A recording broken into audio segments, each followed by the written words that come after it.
Welcome to great home makers. இன்னைக்கு ஒரு இன்ஸ்டண்ட்டாக பண்ணக்கூடிய ஒரு ஈவினிங் ஸ்நாக் ரெசிபி, சக்கரவள்ளி கிழங்கு வச்ச ஒரு டேஸ்டியான கட்லெட் ரெசிபி தான் பார்க்க போகிறோம். 250 கிராம்ஸ் சக்கரவள்ளி கிழங்கு எடுத்திருக்கேன். நல்லா வாஷ் பண்ணிவிட்டு இந்த மாதிரி கட் பண்ணிக்கலாம். ஸ்டீமர் நல்லா ஹாட்டாக இருக்குது. கட் பண்ண சக்கரவள்ளி கிழங்கை இதில் வச்சு ஒரு 15 மினிட்ஸ்க்கு நம்ம ஸ்டீம் பண்ண போகிறோம். ஸ்வீட் பொட்டேட்டோவை நல்லா மசிச்சுக்கலாம்.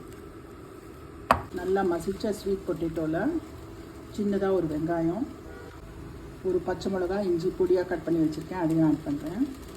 அரிசி மாவு 1 டீஸ்பூன், 3 டேபிள் ஸ்பூன் பொட்டுக்கடலையை மிக்சியில் மாவாக பண்ணி வச்சுருக்கேன். பொட்டுக்கடலை மாவு ஆட் பண்ணிக்கலாம். 3 டேபிள் ஸ்பூன் பொட்டுக்கடலை மாவு, 1/2 teaspoon red chilli powder, 1/2 teaspoon garam masala, தேவையான சால்ட், பொடியாக நறுக்கின கொத்தமல்லி, எல்லாத்தையும் சேர்த்து நல்லா மிக்ஸ் பண்ணிக்கலாம். நான் தண்ணியே ஆட் பண்ணல.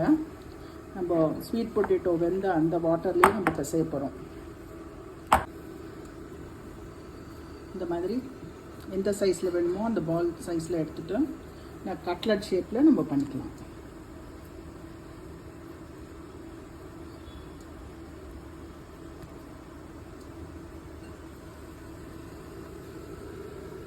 கட்லெட்லாம் நல்லா ஷேப் பண்ணியாச்சு.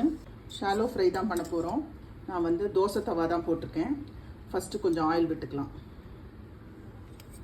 என்ன சூடானோன்னா நம்ம பண்ணி வச்ச சக்கரவள்ளி கிழங்கு கட்லெட்டை அப்படியே ஒன்று ஒன்றா ப்ளேஸ் பண்ணிடலாம்.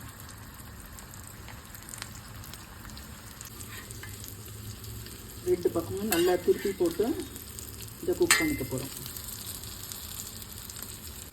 ரெண்டு பக்கமும் நல்லா திருப்பி போட்டு நம்ம குக் பண்ணோம் அப்படின்னா நல்லா சுட சுட சக்கரவள்ளி கிழங்கு கட்லெட் டிக்கி ரெடி.